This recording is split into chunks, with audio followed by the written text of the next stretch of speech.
planning to step up to the plate and prepare some LB agar plates. That is, if I can figure out where all the equipment is and how to work the autoclave here. And so starting out as a postdoc, you think like, oh, I've got my doctorate now, I should be able to be doing all this stuff, and then you realize you have no clue where anything is. And I'm doing some techniques that I haven't done since like undergrad, because in grad school, in our lab, we had like a media maker, and we had lab technicians who would do things like make LB agar and these plates, which we can use to grow bacteria in, and we can add antibiotics to select for bacteria that have something that we're interested in, like a plasmid.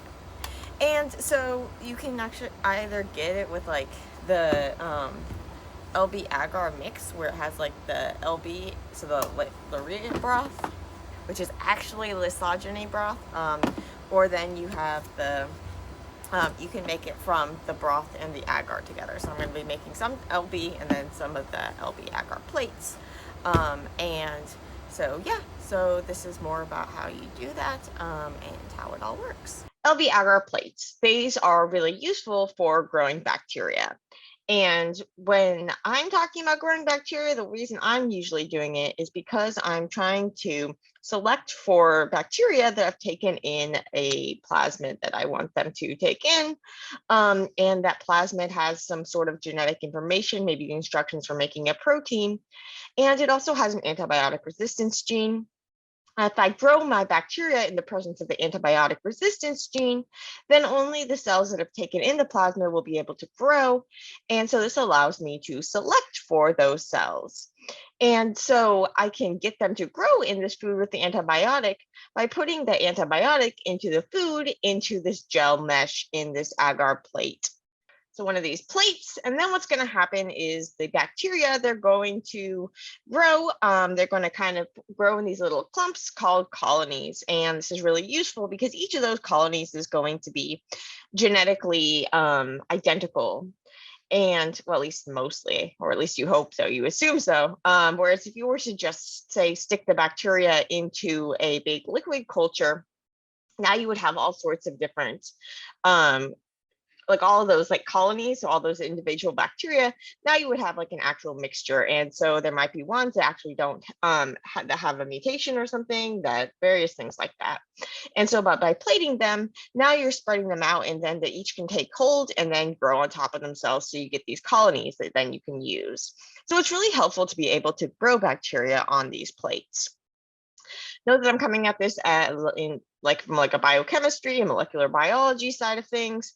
If you're into like microbiology, you might be using different specialized types of plates, and doing things to actually just see what's growing, see what's there, and study the bacteria. But really, I'm just using them as a tool. And so you might also, if you were looking at resources for microbiology, things might be a little different in terms of some of the techniques, maybe using slightly better techniques, and being more careful about various things, and optimal. But I'm just going to tell you how I do things, and it's worked pretty well, and it's how I was taught and all of that stuff.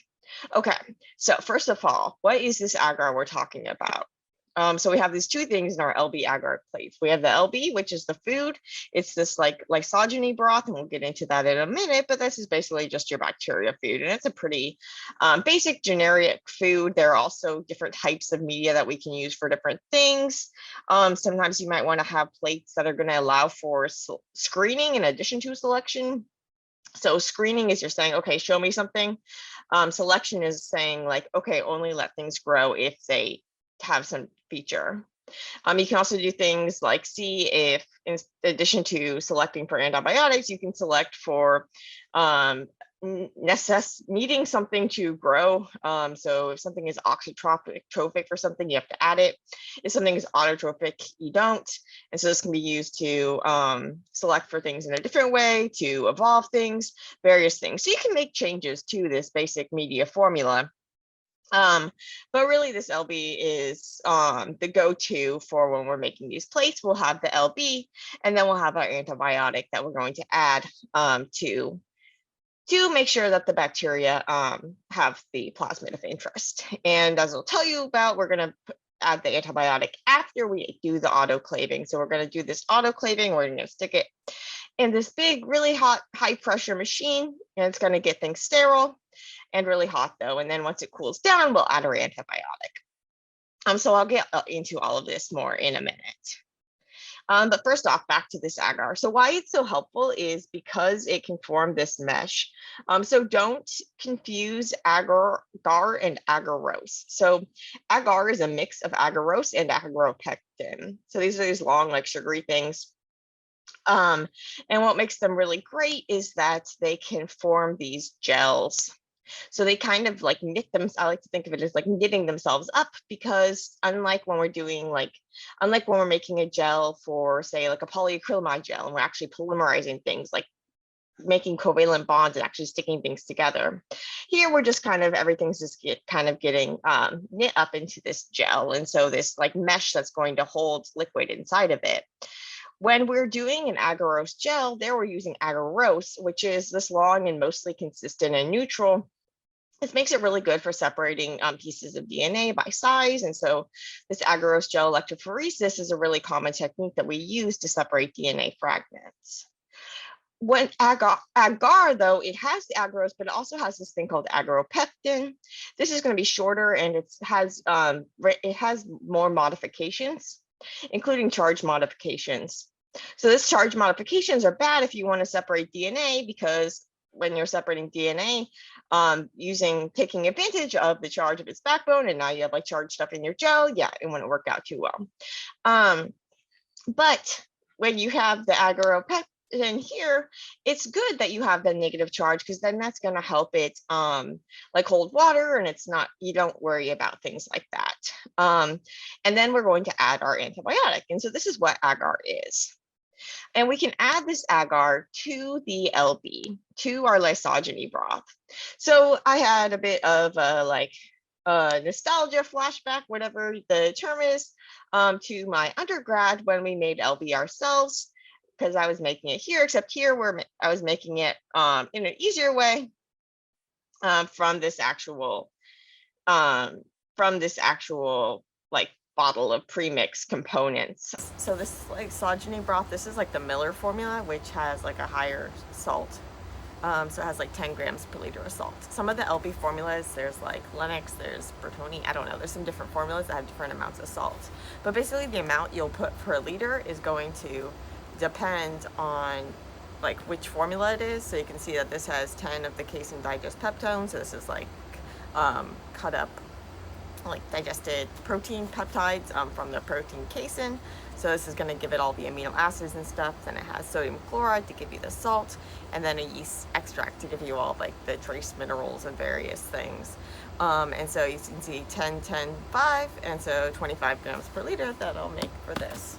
So this is really just a pre-mixed mixture, but you can mix them from scratch. But just a word of caution is that these, especially the tryptone, it's an acquired smell, and it's all so kind of like powdery, and so it can kind of like powder, and then people, if you don't like the smell, then yeah, but it smells kind of like yeasty. I guess that part of that's probably the yeast extract, but yeah, I like the smell of LB. But anyway, so yeah, so in my graduate science lab, we actually had a media maker who actually made the media, and then we didn't have to do this part. But here we do, but it's really fun. Well, I don't know if it's like fun, but it was nice to actually be able to feel like I was doing something productive in the lab, as opposed to just like trying to figure out where the heck everything is.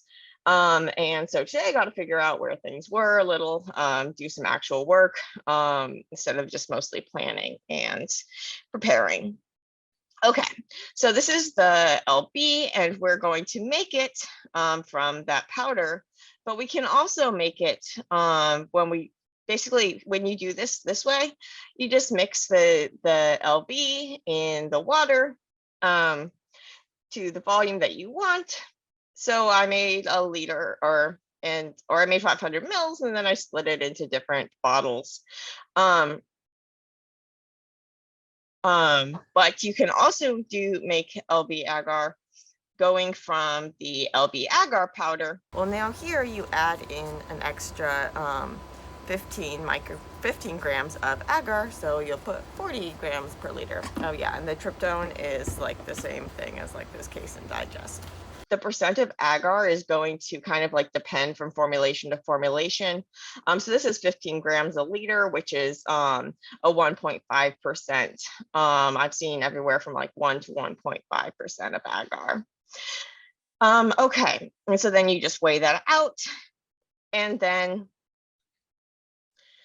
you dissolve it. And so basically when you're doing this, it's going to like sediment. You can see kind of here that this agar, it's not gonna like dissolve nicely, but you want to at least mix it. So get it thoroughly mixed so it looks something like this before you actually stick it on. And so you put a stir bar in the bottom and leave that stir bar in when you go to the autoclave, when we get it all sterile. When you autoclave something, you want to make sure that you don't fill the bottles too full.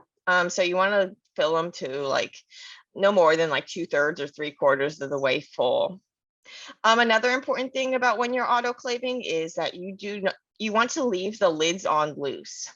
So if you're doing something like a flask, what you can do is you can stick foil over the top. What I like to do is I like to fold over the foil and then fold it over on top. So this way, if there's like a tear in one of the strands of foil or sheets of foil or whatever, then you still have that other additional layer. And then on the bottles, you want to leave them loose. If you don't leave them loose, pressure is going to build up and then this can explode. But you also don't want to leave them like off or too loose because then what's going to happen is that this is going to boil and it can like boil over, which is another reason why you don't want to fill it too full. So in undergrad, they said like, make sure that you don't put them on too tight. And so I was really worried about putting it on too tight and then I put it on too loose and then everything spilled over. And then I overcorrected and then I got a lid stuck on because it was too tight. And then yeah, so just like screw it all the way and then make like one turn or so back around to the left. When you stick something into the autoclave, so the reason why we're leaving the stir bars in here is so that afterwards we're going to add the antibiotic. We want to be able to mix the antibiotic in. And so you can leave the stir bar in there. This way it's going to get sterilized and you don't have to worry about sticking a dirty stir bar into the solution afterwards when you want to mix in your antibiotic. You can also, if you forget, you can just kind of like swirl the antibiotic around if you forgot to put the stir bar in. Okay, so that's the bodily type stuff. As for the autoclaves will look different in different places. So I was really excited because I was going to learn how to use our autoclave, and then I came in, our autoclave was broken, and there was like water over the floor. They were like mopping up, but then we were able to use an autoclave on the other side of the building, so I got to learn how to use that side of the building's autoclave. But this is actually the autoclave from my from grad school. But when you put things into the autoclave, you want to stick a piece of autoclave tape on them. This tape is going to change color when it heats up in the autoclave. So the autoclave is going to get really, really, really, really hot. And so it's going to get really high pressure. This high pressure is going to make it harder to boil. And so things are going to get really, really hot. And so they're going to boil at a higher temperature. And so you're not going to get like as bad of evaporation and you're able to get really, really hot temperatures to kill things. Okay. So you get these really hot and you also find that there are different cycles that you can put things on depending on whether you have solids or liquids. If you're putting liquids on, you put it on the liquid cycle, but you can still have solids in there, but they might get a little wet. And so you see when you take things out of the autoclave, there's going to be some like water and that sort of thing. And you can also see that now this autoclave tape, it's changed color, showing you that the autoclave worked. Or at least that it got hot, because this tape is going to change color when it gets hot. Okay, so now you've taken it out of the autoclave and you're using your gloves.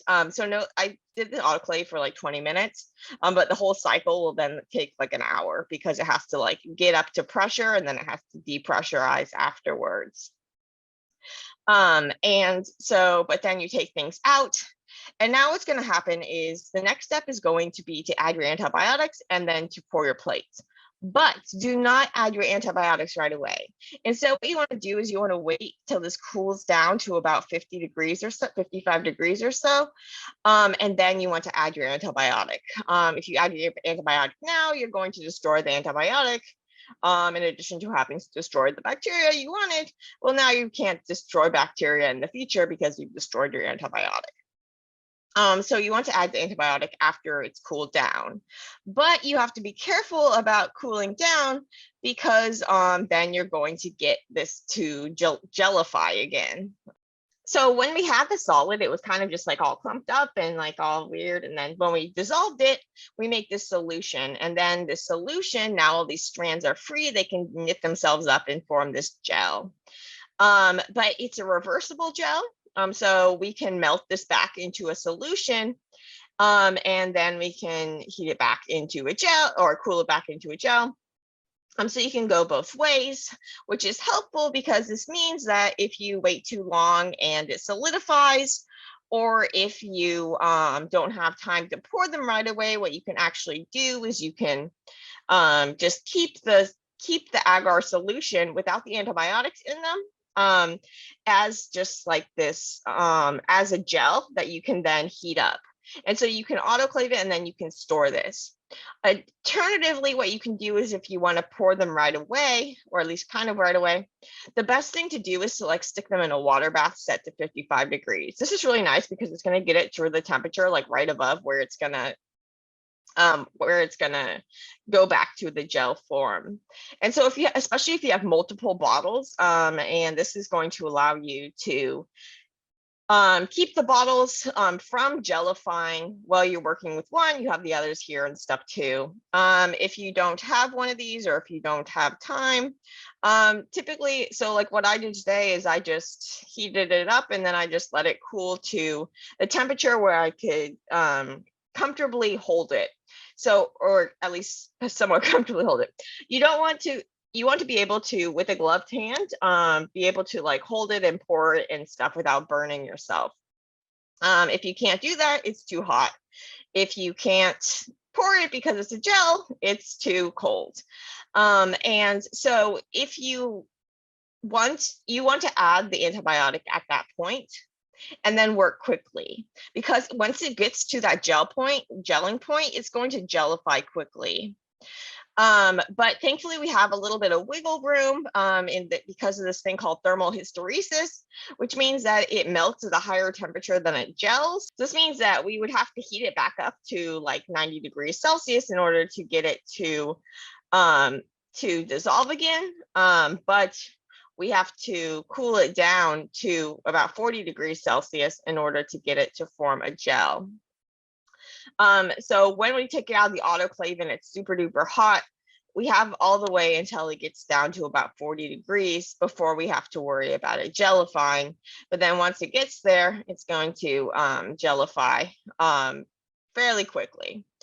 And so you start to get these, like, it'll start with like chunks and then it can all go.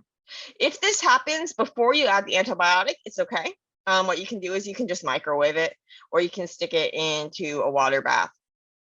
And so additionally, if you have it just stored like this, you can either autoclave it to heat it back up, or you can microwave it.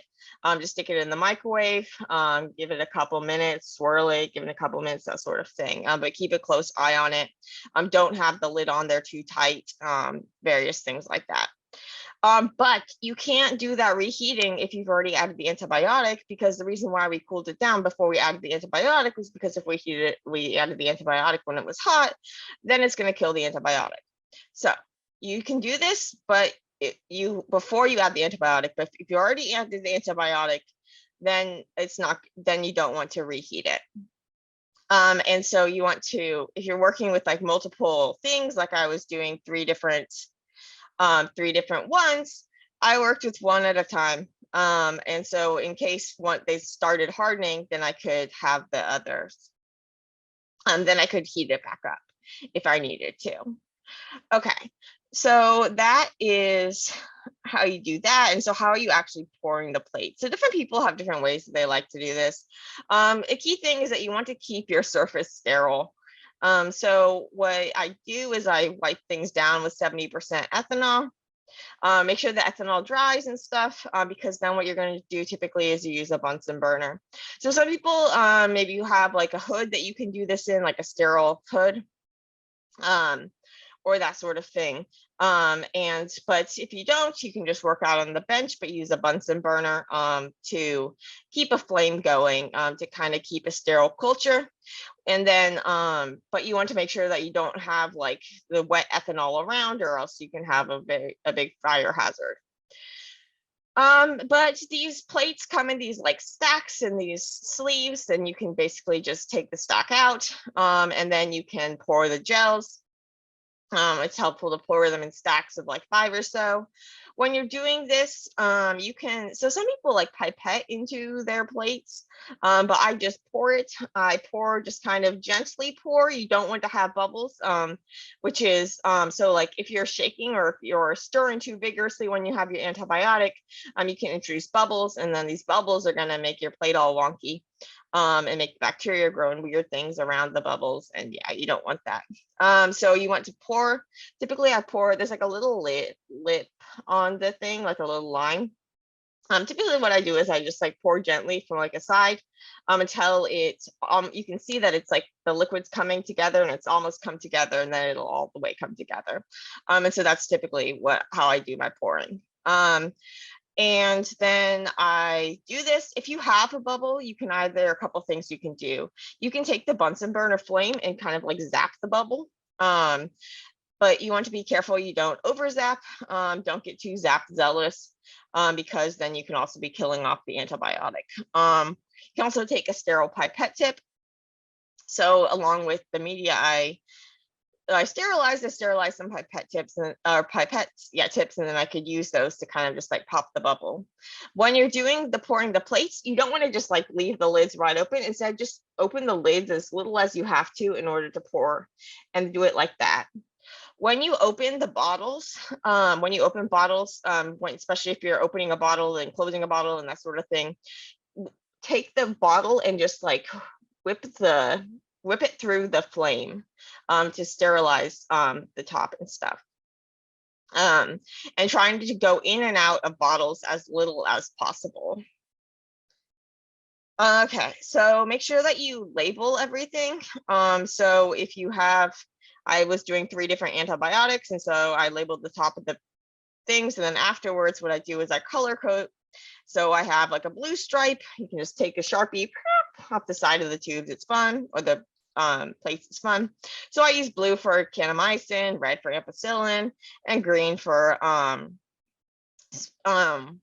streptomycin. And then I like doing lines like this too, because then say you have 2 plasmids in there, you have like a can and a strep, then you can put a green line and a blue line. But everybody will have their own system. Okay, and so now I'm gonna let them dry overnight. You can see that they have this like condensation forming. So when you had when the bacteria, or when you had the liquid really hot when it was in there. And so now some of that liquid's going to like evaporate. When it evaporates, it's going to find this nice cool lid surface. And so it's going to condense onto there. We want to try to get all this stuff like evaporate out before we're going to store these in the fridge.